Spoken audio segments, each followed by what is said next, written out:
RP Jain, Shrimati ममता जैन, श्री प्रशांत जैन, श्रीमती दिव्या जैन, पुत्र भरत जैन, श्रीमती सौम्या एवं पारस जैन। मोक्ष मार्ग के भीतर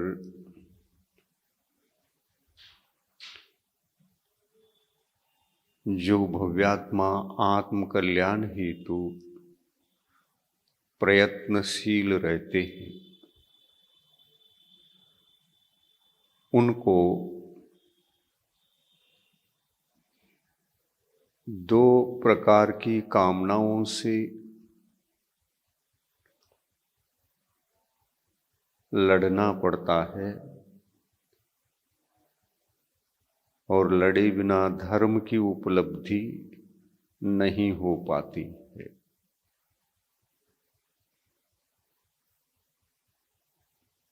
कामना धर्म का विनाशक भी है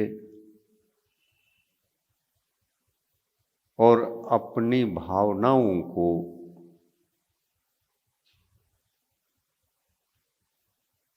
व्यवस्थित हम रखना चाहे तो विघ्न बाधा उपस्थित करने वाला भी है, क्योंकि एक कषाय की कोटि में है और ये कषाय दो प्रकार की होती है, तो कामना भी दो प्रकार की होती है। एक कामना हमारे सम्यक्त्व धर्म को विनाश करती है और सर्वप्रथम इसी कामना से लड़कर भव्य आत्मा सम्यक दर्शन की उपलब्धि कर पाता है। इस कामना को अनंतानुबंधी जनित कामना की संज्ञा दी जाए तो दे सकते हैं।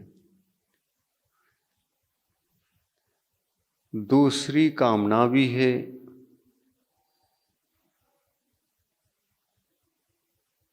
वह कामना अलग अलग क्षेत्र में अलग अलग रूप से गतिशील रहकर गुणस्थान में उत्तरोत्तर अपने गुणों का विकास करने वाले भव्य जीवात्मा को विघ्न बाधा करती रहती है। कुल मिलाकर के चारित्र धर्म के पीछे कामना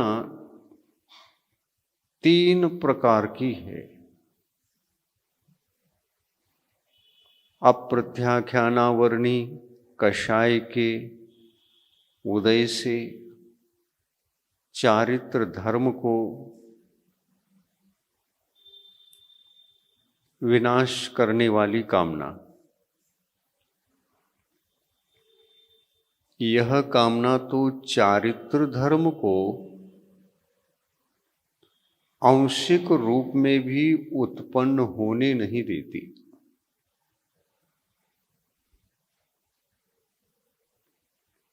इतनी कठोर कामना है।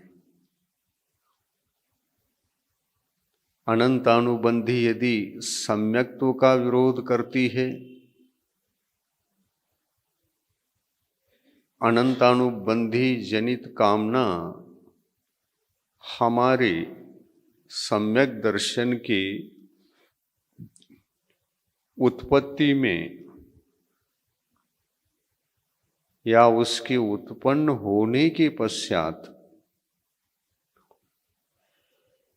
जो हमारे पास 25 प्रकार के सम्यक्त्व रक्षक, सम्यक्त्व के धर्म के लिए लक्षण कहे जाने वाले जिसको सम्यक्त्वाचरण चारित्र के रूप में स्वीकार किया जाता है।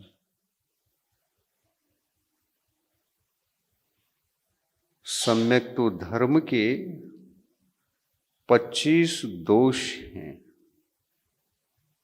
उन दोषों को बचाने में एक कामना अपनी महत्वपूर्ण भूमिका निभाकर संसारी प्राणी को धर्म लाभ होने से वंचित करती है। वो कौन सी?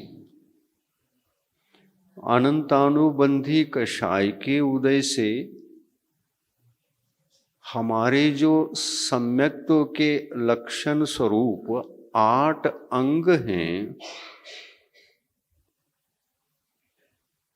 मनुष्य के शरीर में 8 अंग हैं, लेकिन भीतर आत्मा जब सम्यक्त्व को धारण करता है तो उसके भी 8 अंग हुआ करते हैं। निश्शंकित, निकांक्षित, निर्विचिकित्सा, अमूढ़ दृष्टि, उपगूहन, स्थितीकरण, वात्सल्य और प्रभावना।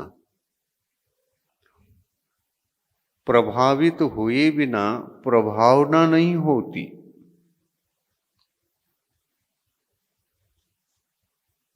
प्रभावित होने के पश्चात ही हमारे पास प्रभावना अंग प्रकट होता है। किससे प्रभावित होना, ये महत्वपूर्ण है। हमारे लिए दिशाबोधक शिक्षक के रूप में और दीक्षित करने वाले जो आचार्य परमेष्टि हैं, उनसे हमें प्रभावित होना चाहिए। आत्मा को हमें प्रभावित कराने के लिए प्रेरित करना चाहिए। वैसे तो हम ही आत्मा हैं। हमारी आत्मा को समझा देना चाहिए कि धर्म के जीवन को जीने के लिए और स्वस्थ रखने के लिए उस धर्म के जीवन को आचार्य परमेष्टि से तुम प्रभावित नहीं होगे तो प्रभावना अंग भी तुम्हारे पास नहीं रहेगा। क्योंकि आचार्य परमेष्टि ही धर्म के श्रद्धान के उत्पत्ति में कारण बनने वाले हैं। श्रद्धान में वे कारण बनने वाले हैं और उनकी देशना सुनकर देशना से प्रभावित होना और देशना से प्रभावित होने से पहले वो हमारे लिए कल्याण के स्थान हैं, आयतन हैं। आयतन से प्रभावित करने के लिए प्रेरणा देना चाहिए भव्य आत्मा को अपनी ही आत्मा के लिए। चलो चलते आचार्य परमेष्टि के पास चलो, धर्म का जीवन स्वस्थ और मस्त बन जाएगा।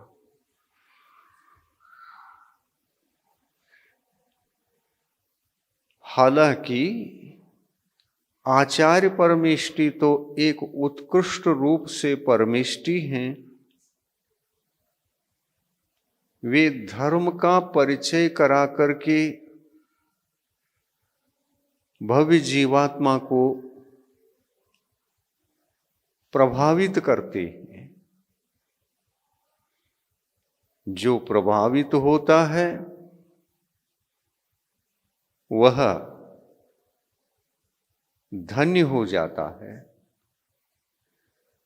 और जो प्रभावित नहीं करा पाता अपनी आत्मा को, वे वंचित रह जाता है। किस धर्म से? सम्यक्त्व धर्म से।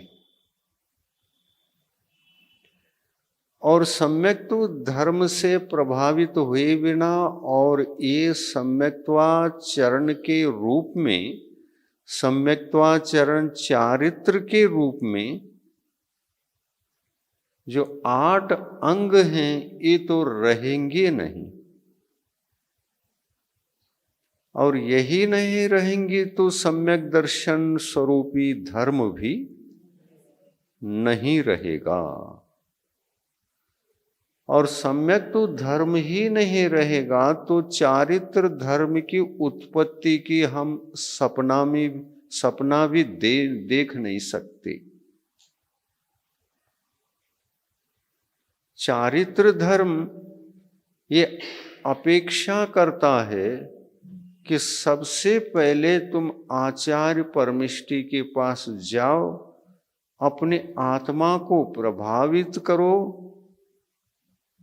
और जो प्रभाव का छाप भीतर पड़ता है उसको दोषों का निवारण करके, कितने हैं दोष? 25 हैं। उसमें शंकादि 8 दोष हैं, 8 प्रकार के मद दोष हैं, 6 प्रकार के अनायतन हैं, और 3 मूढ़ता हैं। ये 25 हैं। यहां देखो, अंगों में दूसरे नंबर का जो अंग है उसका नाम है निकांक्षित अंग, है ना? और उसके पश्चात नंबर आता है 8 मदों का। मद कहने से यहां पर कषाय का संबंध हो जाता है। क्या मिथ्यात्व का संबंध होगा? नहीं। मद कौन सी कषाय है? मान कषाय के उदय में जीवात्मा इतनी अंधकार में रहकर मान को मद के रूप में व्यक्त करता रहता है, और यह मद भी अनंतानुबंधी मान कषाय के उदय के बिना होता नहीं। बाकी शेष कषाय तो हैं, वो तो चारित्र धर्म के दोष को उत्पन्न करने वाले हैं, पर ये अनंतानुबंधी का मद जो है यह सम्यक तो धर्म को डैमेज करता रहता है। नम्र होने नहीं देता। उसके भीतर क्या क्या अनर्थकारी शक्ति हैं, इस संबंध में विचार करे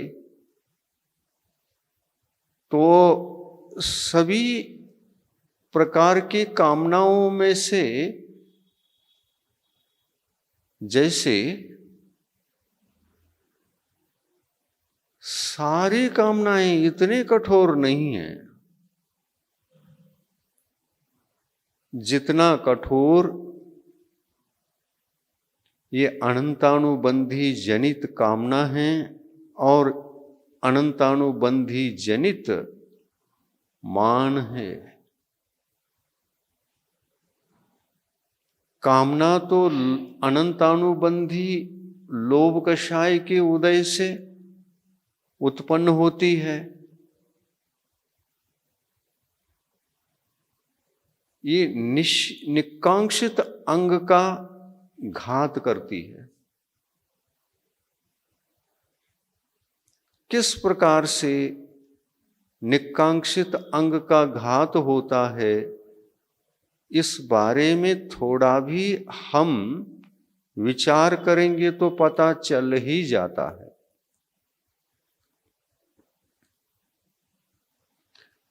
कामना तो करना चाहिए, लेकिन धर्म की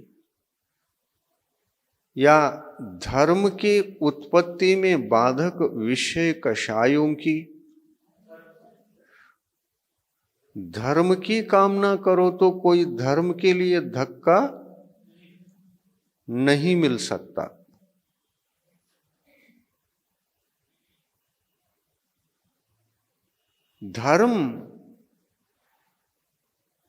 धर्म के लिए कितना करना हो कर लो, लेकिन धर्म का तो वह विरोधक है और विषयों के उपलब्धि के लिए सहायक है। यही विशेषता है। और इसी रहस्य को जानकर समझकर हमें धर्म के क्षेत्र में विषय कषायों की अपेक्षा को रोक देना चाहिए। कोई जरूरी नहीं कि कामना करने से ही भौतिक सुख मिलते हैं, विषय कषाय बढ़ते हैं और विषयों से मिलने वाला सुख जितना रहेगा उतना अच्छा कह करके कामना सहित इसी के पीछे जो हम लगते हैं ये व्यर्थ है।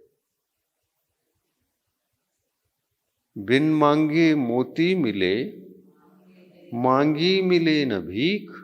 जब ऐसी बात है तो उसके पीछे पड़ने की जरूरत क्या है। किसान बीज बोने के लिए अपने खेत में जाता है, बीज को बो लेता है। क्या बीज के लिए भी प्रार्थना करके आना पड़ता है? हे बीज, मैंने तो बो लिया, अब तुम अंकुरित हो जाना, बड़े हो जाना, धान्य दे देना, घास भी दे देना। ये कहना पड़ता है। बीज कहता है, पागल, मैं उसी के लिए तो भूमि में प्रवेश कर चुका हूं। ये क्या पागलपन कर रहा है निवेदन करते हुए। बिन मांगे मोती मिले, मांगी मिले न भीख। और यही सीख है गुरु की। सद्गुरु की सीख यही सदा मिलती रहती है। और इस सीख को देते देते हमको कितना समय हो गया।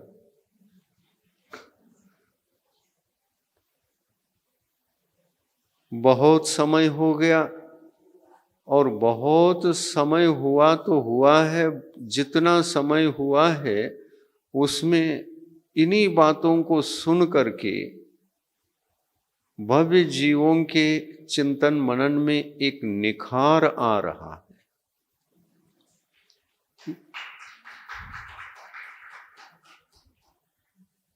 और चिंतन मनन के बिना निखार तो आता नहीं। चिंतन मनन करने से जीव धर्म के क्षेत्र में कामना मुक्त होने का प्रयास भी करना शुरू कर देता है। शुरू ही नहीं, अब तो जब भी मंदिर में जाते हैं और कुछ करते हैं तो भगवान का केवल भक्ति गुणगान करके लौटते हैं। धर्म के कार्य करना खेत में बीज बोकर आने जैसा है। क्या पुण्य कर्मों को कहना पड़ा था, मैं भक्ति करने के लिए आऊंगा और तुम बंध जाना, और उदय में आकर विषयों का सुख देते रहना, ऐसा कहना पड़ा था क्या? भक्ति करते समय भी कहना नहीं पड़ता, आरती करते समय भी कहना नहीं पड़ता, अभिषेक पूजन आदि कार्यों को करते हुए भी कहना नहीं पड़ता, दान देते समय भी कहना नहीं पड़ता, क्योंकि ये सारे के सारी क्रिया जो हमारे माध्यम से संपन्न होती हैं, इस समय हमारे परिणाम शुभ में रहते हैं। क्या संकलेश में रहते हैं? दान के समय में भी शुभ, पूजन, भक्ति, आरती, शांति धारा, कुछ भी करते, स्वाध्याय, प्रवचन, कुछ भी करते रहते हैं, शुभ भाव होते हैं या अशुभ भाव होते हैं? तो शुभ भाव के काल में आप सोचो, कौन सा कर्म का बंध होता रहता है? पुण्य का बंध होता है, पाप बंधना रुक जाता है। शुभः पुण्यस्य अशुभः पापस्य, हमारे माध्यम से मनोयोग, वचन योग, काय योग के माध्यम से जो हम विषय कषाय आदि में जाकर उसमें जब भावों को अशुभ बनाकर जैसे कार्य होता था, धार्मिक अनुष्ठानों को करते समय कभी भी भाव अशुभ हो ही नहीं सकते, और यदि होंगे तो अज्ञानी जीव के होंगे, ज्ञानी जीव के तो होते ही नहीं। क्योंकि अज्ञानी जीव मंदिर में भी जाएगा तो उनकी दृष्टि में विषयोपलब्धि ही दिखती रहती है, ये मिलेगा या नहीं मिलेगा, शांति धारा शांति करेगी कि नहीं करेगी, ये विषयों के लिए यदि करते रहते हैं तो भाव उस वक्त शुभ रहते हैं या अशुभ रहते हैं। हाँ, यहाँ पर भी देखिए, भाव जब अशुभ रहते हैं तो अशुभ भावों को कहना पड़ता है क्या? हे पाप कर्मो तुम बंध जाना।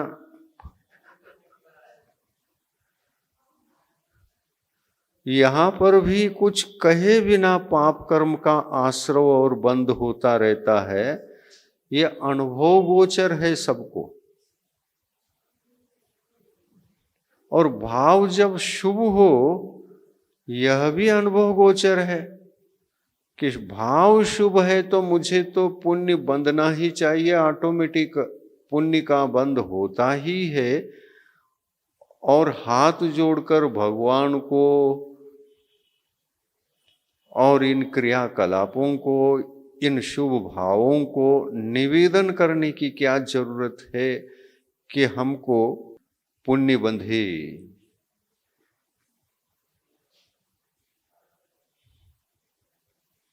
जैन धर्म निष्काम धर्म है,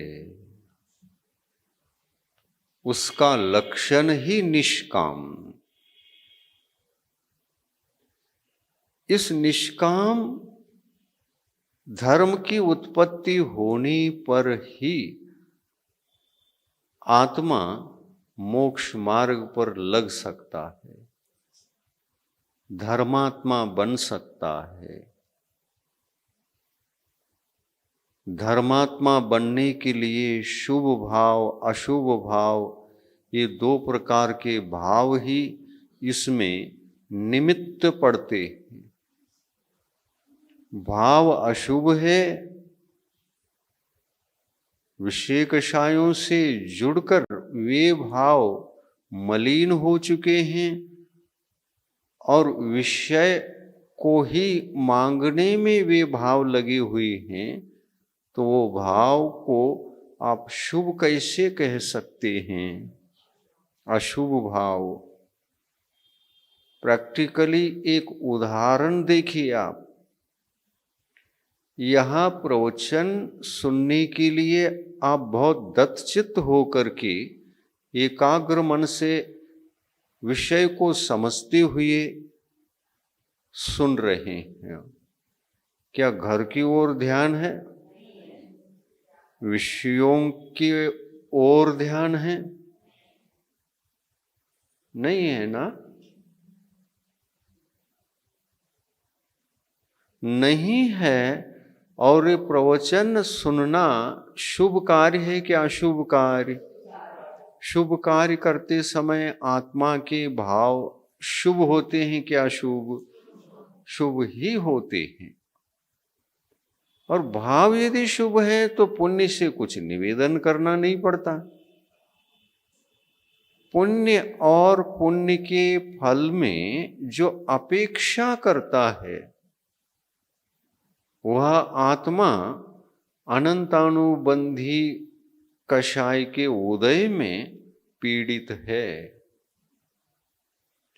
और इसीलिए जैन धर्म स्पष्ट कह रहा है, कामना ठीक नहीं, कामना ठीक नहीं, कामना ठीक नहीं। समय सार में एक जगह आचार्य कुंद देव कहते हैं,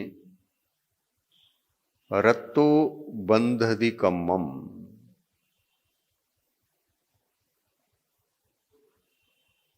रक्त, रक्तो, रक्तो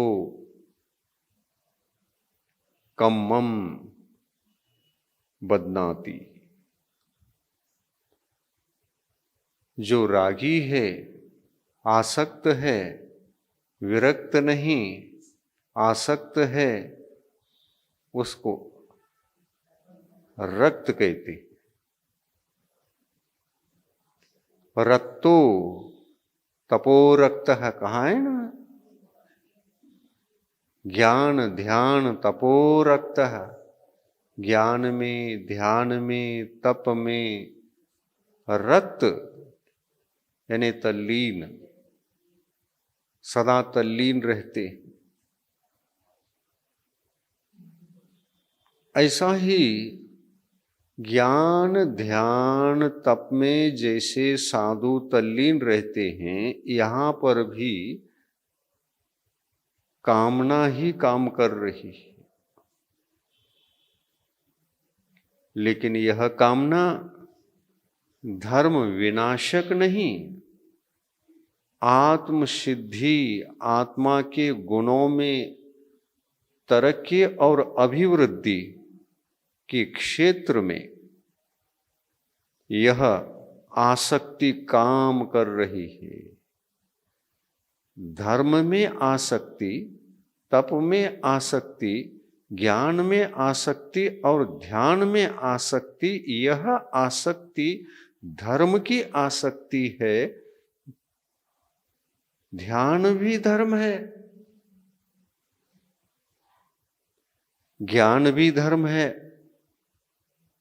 तप भी धर्म है। ज्ञान ध्यान तप ये कौन सा धर्म है? चारित्र धर्म से संबंधित होगा या सम्यक तो धर्म से? ये चारित्र धर्म है। साधु चारित्र धर्म को साधते रहते हैं, सम्यक्त्व को सुरक्षित रखकर। सम्यक्त्व की उपेक्षा करके, सम्यक्त्व को धारण किए बिना चारित्र में हम आसक्त होकर ज्ञान ध्यान तप में तल्लीन भी हो जाएंगे तो चारित्र धर्म की उत्पत्ति होने वाली नहीं है। तो चारित्र धर्म क्या अपेक्षा रखता है? तुम पहले अपनी सम्यक्त्व धर्म को संभालो, फिर बाद में मेरे पास आओ। क्योंकि तुम भव्यात्मा हो, मोक्ष मार्ग की प्रथम सीढ़ी चढ़े बिना डायरेक्ट मेरे पास आए हो, और मेरी उपासना करके कुछ करना चाहते हो। तो क्या करना चाहते हो? किस लिए आ गए?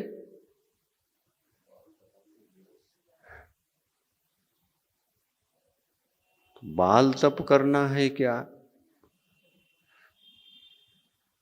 बाल तप मने अज्ञान तप। बाल यानी सिर के बाल नहीं, बाल तप यानी बाल कहते हैं छोटी उम्र वाले बालक को बाल कहते हैं। बालक ही बाल है। और बाला मने बालिका। बाल, बालिका या बाला, ये स्त्रीलिंगवाचक होने से एक उम्र की अपेक्षा से जो छोटी है उसको बाला कहते हैं या तो बालिका कहते हैं, और जो छोटा बच्चा है उसको बाल कहते हैं या तो बालक कहते हैं। तो बालक का मतलब वो जो अवस्था होती है वो ज्ञान से, अनुभव से, व्यवहार से संपन्न नहीं होती। इसलिए वहां पर बाल शब्द का अर्थ अज्ञान अवस्था प्रधान जो उम्र है वो बाल अवस्था है। ऐसा ही धर्म के क्षेत्र में यदि हम अत्यंत अज्ञान अवस्था में हो तो हम बालक हैं, बाल हैं। और बाल कौन सा तप करेगा? बाल तप करेगा।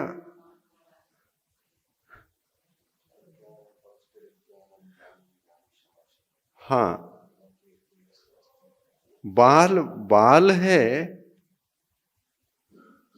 वो बाल तप करेगा। और वो बाल तप जो होगा, कौन करता है मोक्ष मार्ग में बाल तप? चारित्र धर्म को तो अंगीकार किया है, लेकिन सम्यक्त्व रहित चारित्र धर्म को अंगीकार किया है। तो सम्यक्त्व धर्म रहित चारित्र का पालन या धारण या उसमें आसक्ति इत्यादि ये सब बाल के कोटि में आएंगे। मिथ्यात्व के कोटि में ये सब आते हैं। इसलिए जैन दर्शन के अनुसार ये है कि हम मिथ्यात्व के विजेता हुए बिना और सम्यक दृष्टि बने बिना, सम्यक्त्व को धारण किए बिना चारित्र धर्म को सपने में भी धारण कर नहीं सकते। ये संविधान है। जैन धर्म का यही संविधान है। विधिवत धर्म की ओर बढ़ना होता है। यहाँ पहले किस धर्म के प्रति अनुरागी बन जाओ? सम्यक्त्व धर्म के प्रति अनुराग रखकर उसको प्राप्त कर लो। फिर सम्यक्त्व धर्म है ये सम्यक तो धर्म अपने पास आ गया तो हम भाव जैनत्व की उपलब्धि में आ जाते हैं। भाव जैन, जैन 4 प्रकार के होते हैं। नाम जैन, स्थापना जैन, द्रव्य जैन और भाव जैन। ये निक्षेप की अपेक्षा से जैनों के 4 पार्ट किए गए। निक्षेप का मतलब व्यवहार। किस जैन को किस रूप में पुकारना, ये जो व्यवहार है, विधि है, वो विधि केवल 4 ही प्रकार की है। नहीं तो ये निक्षेप न होता तो जगत का व्यवहार ही न चलता, चल ही नहीं सकता। नाम जैन किसको कहें? आप लोग कहते ही हैं ये नाम से ही जैन है, असल में कुछ आचार विचार जरा भी नहीं।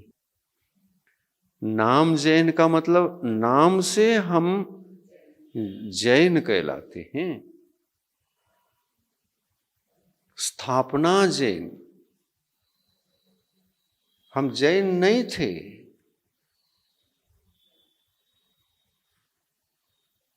जैन बने इस सदुद्देश्य से स्थापित हो चुके हैं।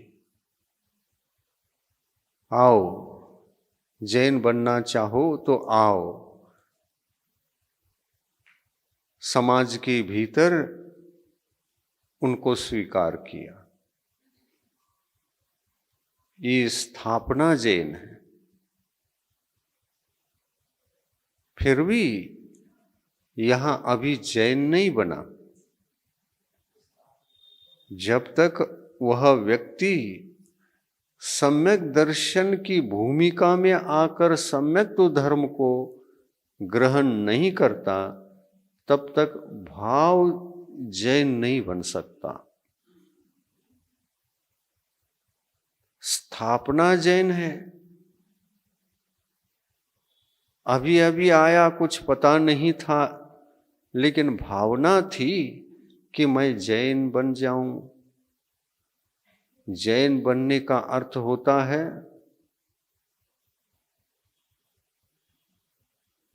विजयी होने के पथ पर चलना है, कर्मों पर विजयी, कषायों पर विजयी, और अपने आत्मा के भीतर के सब प्रकार के कषायों के विजयी, कर्मों के विजयी बनने के रास्ते पर चलना और उसी को ध्येय बनाकर, उसी को लक्ष्य बनाकर उसको साधने के लिए इस क्षेत्र में आकर इसमें प्रवेश करना, ये स्थापना जैनत्व का प्रतीक है।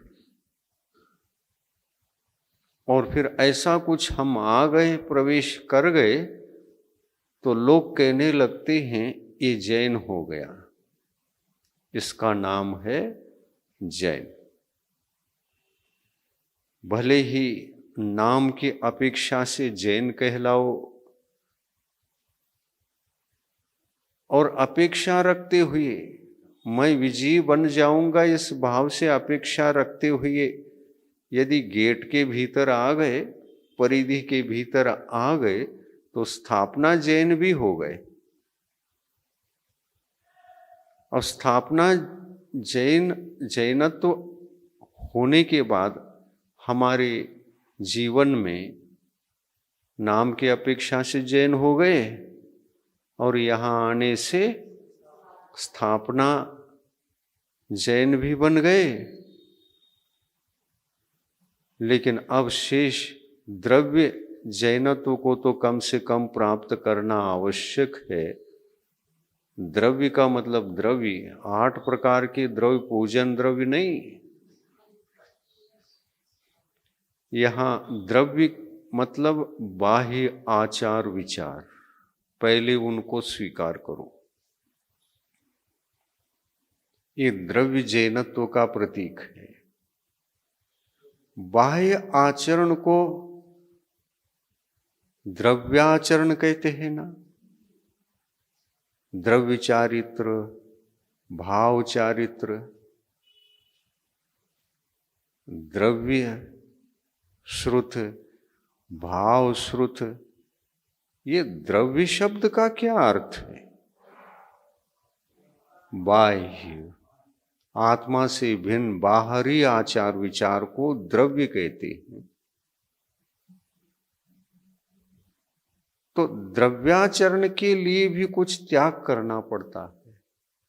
बाह्य आचरण जब करते हैं तो वहां पर भी एक को छोड़ना पड़ता है और एक को ग्रहण करना पड़ता है। वहां पर भी त्याग है। जब आप सम्यक्त्व के बाह्य आचरण को करने के लिए तैयार होते हैं तो अनायतनों का त्याग करते हैं। अनायतन में 6 अनायतन होते हैं।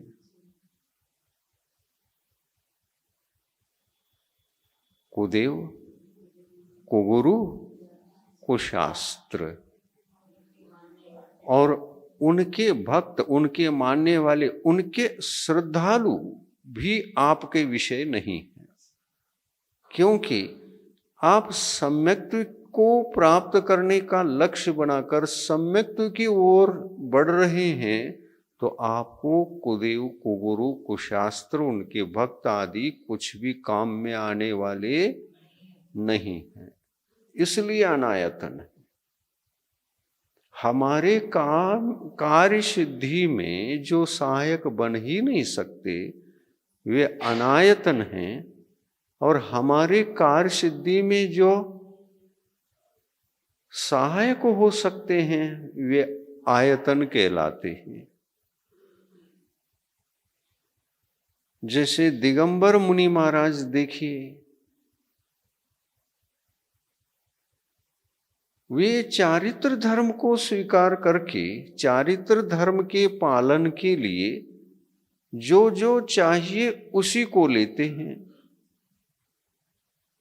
और जो जो चारित्र धर्म के पालन पोषण के लिए लगता है उसको तो ले लेते हैं, लेकिन चारित्र धर्म का ही विनाश जिसको ग्रहण करने से हो सकता है उनको लेते हैं क्या? जैसे आपने दक्षिणा के रूप में पैसा देने लगे, अर्थ देने लगे। अरे हम तो अर्थ पुरुषार्थ को त्याग करके आए हैं, वो तो अनर्थ कहकर। अर्थ भी रहेगा तो मुनि जीवन में अनर्थ घटित होगा, और श्रावक के जीवन में अर्थ नहीं रहेगा तो अनर्थ घटित होगा।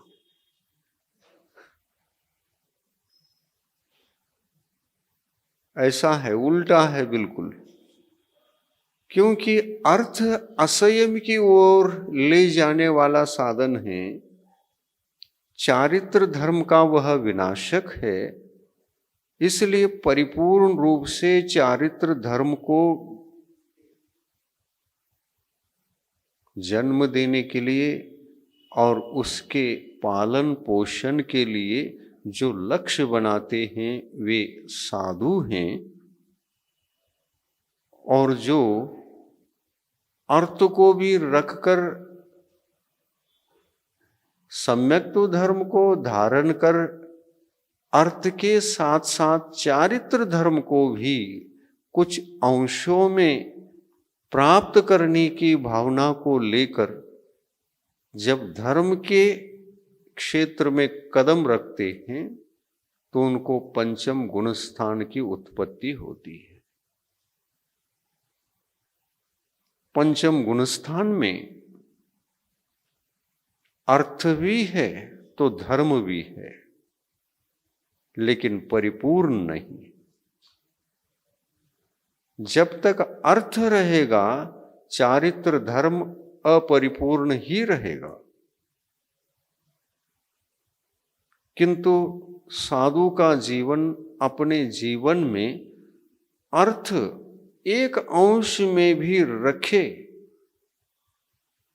तो उनका चारित्र धर्म विनाश को प्राप्त होगा। तो परिपूर्ण चारित्र धर्म जो होता है, अखंड चारित्र धर्म, उसको सकल चारित्र कहा। सकल यह शब्द सर्व परिग्रह का त्याग करने से सकल चारित्र की उत्पत्ति साधु के जीवन में होती है।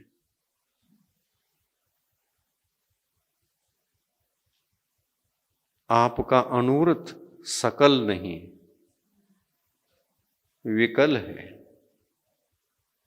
और उसका नामकरण या तो विकल चारित्र कहा या तो अनुवृत रूप कहा। अनु यानी जो महाव्रत का अनुयायी बनकर उस ओर बढ़ रहा होता है, उसको अनुवृत कहते हैं। अभी तो छोटा है, बड़ा बनना चाहता है। जो व्रत छोटे होते हैं और छोटे से बड़े बनने के लिए होते, ध्यान रखना, जो व्रत छोटे होते हैं वे बड़े बनने के लिए ही जीवन में आते हैं, छोटे रहने के लिए नहीं आते। मैं भी बड़ा बनूं, मैं भी परिपूर्ण बनूं, सकल संज्ञा प्राप्त करूं, ये श्रद्धा, ये परिपूर्ण धर्म की श्रद्धा है। इसमें विषय कषायों का, अर्थ का कोई संबंध नहीं होता। इस सकल धर्म, चारित्र धर्म का जो श्रद्धान है, उसी का नाम श्रावक का सम्यक दर्शन है। धर्म का श्रद्धान सम्यक तो है। किस पर श्रद्धान करते हैं? धर्म पर है ना। जो परिपूर्ण धर्म होता है वो श्रद्धा का विषय है या अपरिपूर्ण? परिपूर्ण जो धर्म होता है वो श्रद्धा का विषय है। इसलिए सच्चे देव गुरु शास्त्र के श्रद्धान से सम्यक दर्शन की उत्पत्ति होती है, ये कहा है। सम्यक दर्शन श्रद्धा का प्रतीक है और श्रद्धा सम्यक तो रूप है। वह प्रारंभिक स्टेज में मोक्ष मार्ग में प्रथम सीढ़ी है, प्रथम धर्म है। और उसके बिना चारित्र धर्म की उत्पत्ति कैसी होगी? नहीं हो सकती। चारित्र धर्म वह अंतरंग चारित्र धर्म और बहिरंग चारित्र धर्म के भेद से दो प्रकार का तो है। बहिरंग चारित्र धर्म क्या है कहेंगे तो अर्थ के बिना जीना। अर्थ नहीं है तो फिर विषय कषाय भी नहीं है। ये विषय अन्य अन्य विषय किसके इर्द गिर्द होते हैं? लोग कहते हैं ना, ये है तो सब है। सब है का मतलब इर्द गिर्द सभी है। तो धन परिग्रह यानी अर्थ परिग्रह, साधु धन नहीं रख सकते, रखेंगे तो सकल महाव्रत की उत्पत्ति नहीं होगी। साधु धन की अपेक्षा से इस संसार में सबसे ज्यादा निर्धनी हैं, गरीब हैं।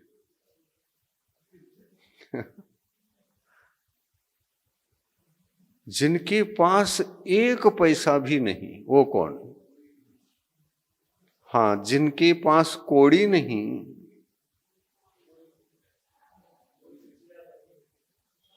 जिनके पास कौड़ी नहीं वो कौड़ी का नहीं, वो साधु है।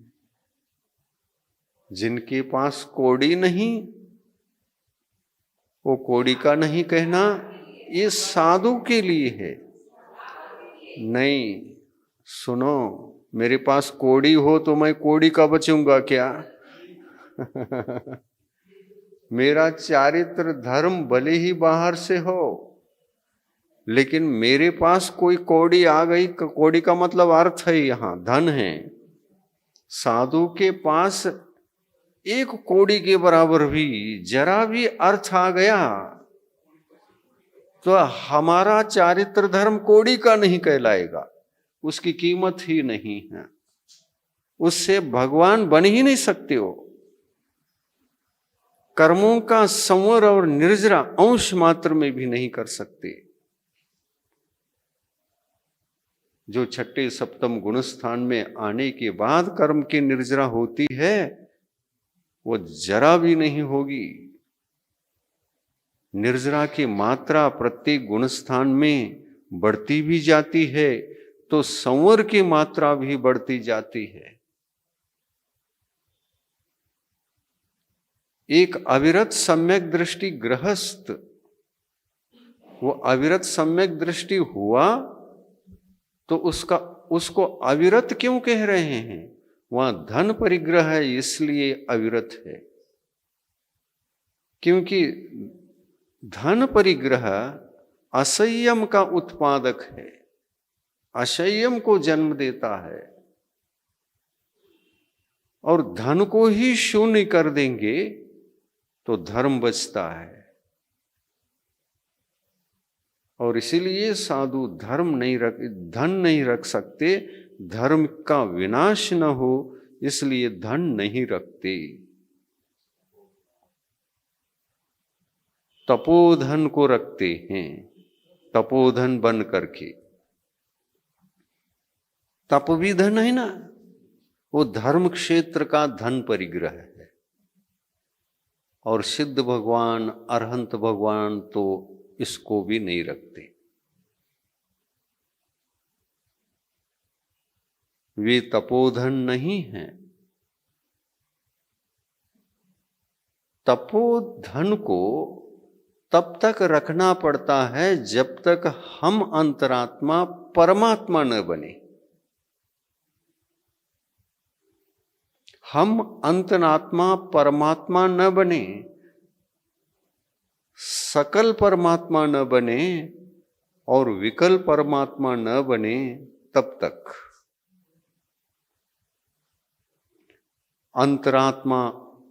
अंतरात्मा अवस्था सम्यक दर्शन प्राप्त होने के बाद सम्यक्त्व की भूमिका से ही कोई अंतरात्मा बनकर परमात्मा यात्रा करता है। ऐसे संसार में ये आत्माएं कितनी प्रकार की हैं? 3 प्रकार की हैं। 6 डाला में आता है। हाँ, बहिरात्मा, अंतरात्मा और परमात्मा। परमात्मा भी तपोधन होते हैं क्या? नहीं, तप तो परमात्मा बनने के लिए है, परमात्मा बनने तक है, बाद में नहीं है। इसलिए धर्म भी 2 प्रकार का हुआ। परमात्मा के पास रहने वाला धर्म वह कार्य रूप है, साध्य रूप है, और तपोधन के पास रहने वाला धर्म साधन रूप है, कारण रूप है, मार्ग रूप है, मोक्ष मार्ग रूप है। साधु मार्गस्थ कहलाते हैं और भगवान मार्गातीत कहलाते हैं। मार्गातीत भगवान कौन है? सिद्ध भगवान, अरहंत भगवान मार्गस्थ हैं, क्योंकि वे भी सम्यक दर्शन, सम्यक ज्ञान, सम्यक चारित्र को साधने में ही लगे हुए हैं। इसलिए अरिहंत परमेष्टि भी मार्गस्थ है और मार्गणास्त भी हैं।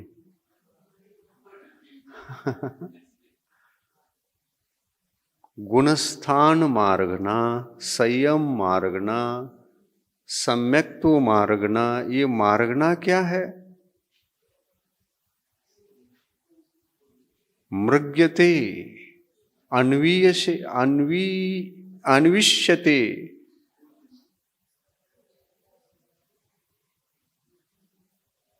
जीवान यत्र, जीवों को जहां खोजा जाए उसको मार्गना कहते हैं। तो जीवों को जहां खोजा जाए वो मार्गना, और जीवों को जहां न खोजा जाए वो मार्गना नहीं। तो जीवों की खोज कहाँ होती है? तो 14 गुणस्थानों में स्थित जो जीव हैं, संसारी जीव हैं, संसारी जीवों की खोज गुणस्थानों में होती है। और गुणस्थानों में जिनको खोजा नहीं जा सकता वो मार्गणातीत हैं। वो भगवान कौन? सिद्ध भगवान। आपको खोजते खोजते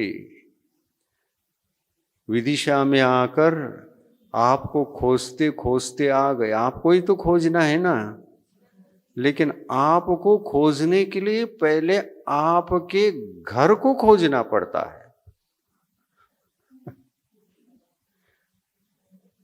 फलाने का घर विदिशा में कहाँ है? पूछते पूछते पूछते आ गए और उनका घर मिल गया, इसी गली में और इसी महल में वे रहते हैं। महल में रहते हैं, राजमहल में, कुटिया में नहीं रहते वो। हाँ, राजमहल में रहते हैं। गुणस्थानों में भी जो 14 प्रकार के गुणस्थान हैं, ये सारे गुणस्थान मार्गना की कोटि में आते हैं। गुणस्थान मार्गना। और कुटिया में रहने वाले भव्यात्मा कौन, और घरों में रहने वाले भव्यात्मा कौन, और महलों में रहने वाले भव्यात्मा कौन, ये गुणस्थान की अपेक्षा से पूछो तो बताया जा सकता है। सबसे अनानुकूलता जहां पर हो और केवल पर्दे लटक रहे हैं, पानी आ जाए, हवा आ जाए तो उसको भी रोक सके ऐसी कोई व्यवस्था नहीं है, उसको जगन्य कुटिया कहते हैं। वो मिथ्यात्व गुणस्थान है। और मिथ्यात्व को त्याग कर यदि सम्यक दृष्टि बनता है तो सम्यक दृष्टि चौथे नंबर की घर में रहता है। घर यहां से प्रारंभ होता है। और कुटिया, हाँ, तीसरे गुण स्थान तक कुटिया है। लेकिन सबसे जघन्य कुटिया तो जहां पर कुछ भी व्यवस्था नहीं है, ठंड, गर्मी, हवा, पानी, पानी टपकता रहता है, जीवन जीते रहते हैं, उसी में सोना पड़ता है, वहीं सामान रखना पड़ता है।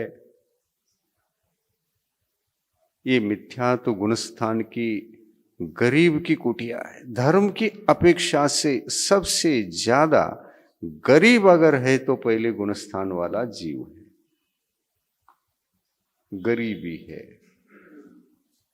और अरहंत भगवान और साधु परमेष्टि ये आपको संदेश देते हैं, गरीबी हटाओ और हाँ, गरीबी उन्मूलन अभियान चलाओ, गरीबी हटाओ। तो ये गरीबी हटाओ कह रहे हैं ना, इसमें क्या क्या आता है? अनायतन हटाओ,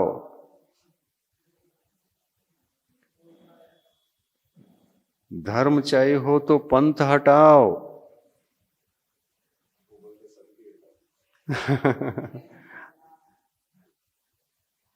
और पंथ हटाओ कहने पर संत को ही हटा दिया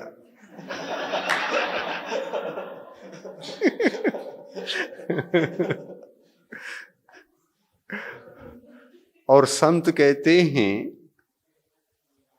गरीबी हटाओ, गरीबी हटाओ। और जिस गरीबी के कारण हमको गरीब होना पड़ा है, ऐसा ग्रंथ भी हटाओ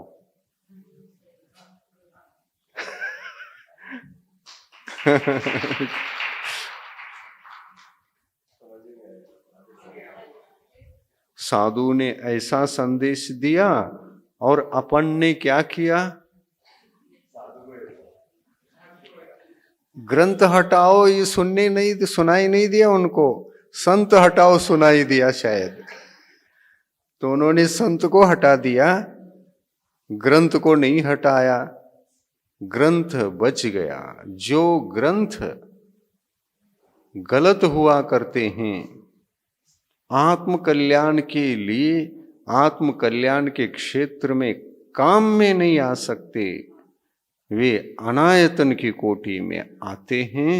उससे आत्मा संसार से ही पीड़ित रह सकता है, मोक्ष मार्ग पर एक कदम भी नहीं रख सकता।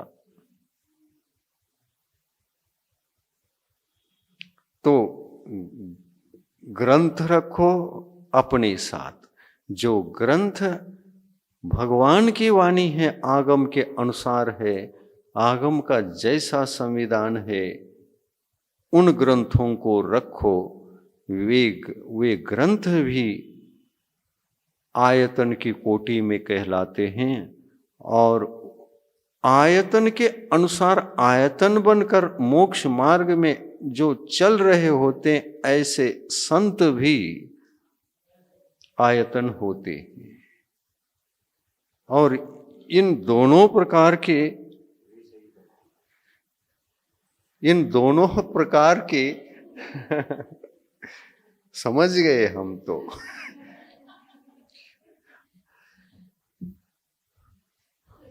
वापस अपनी भूमिका में आकर के यही प्रभावना है कहकर हम इतिश्री करें।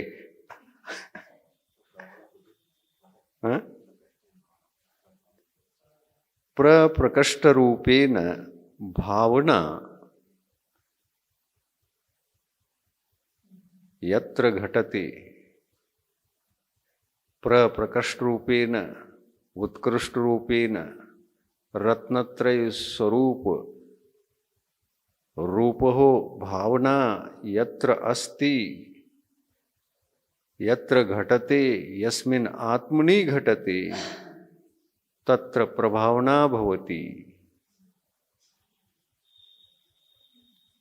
संत की भावना भाव और संत जो धर्म का जीवन जी रहे हैं, जिससे उन्होंने संतत्व को प्राप्त किया है, ऐसा कोई संविधान ग्रंथ भी तो होगा ना। उन ग्रंथों को रखो। धर्म की सुगंधी जहां पर समाप्त होती है, उन ग्रंथों को क्या पढ़ना, क्यों रखना। उनको नहीं रखना प्रभावना है। हाँ,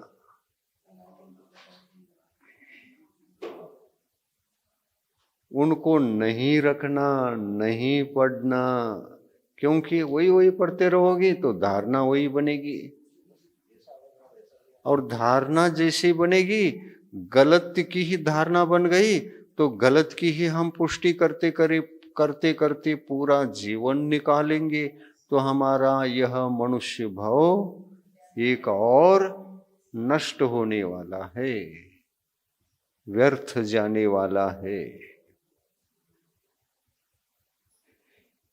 सिद्धांत की अपेक्षा से वह निर्दोष ग्रंथ होना चाहिए, क्योंकि भगवंतों ने सिद्धांत जो हमारे लिए दे दिया है, वे हमारे लिए वरदान सिद्ध होते हैं। सिद्धांत में पूर्वापर बाधा आने योग्य ग्रंथ ग्रंथ नहीं कहलाते। वे ग्रंथ परिग्रह के कोटि में आकर वे निर्ग्रंथ बनने नहीं देते। और ग्रंथ का अर्थ परिग्रह भी है। निर्ग्रंथ का मतलब जो परिग्रह से मुक्त हो, वे दिगंबर मुनि निर्ग्रंथ कहलाते हैं। और ऐसे साधु इस पंचम काल में भी परिग्रह को त्याग कर निर्ग्रंथ बनकर अपने निर्ग्रंथमयी चर्या से मोक्ष मार्ग पर बढ़ते रहते हैं। प्रति समय असंख्यात गुणित कर्मों की निर्जरा करते रहते हैं। पूज्य गुरुवर के श्रीमुख से कल के भाग में जाने जिनवाणी पुत्र कौन है।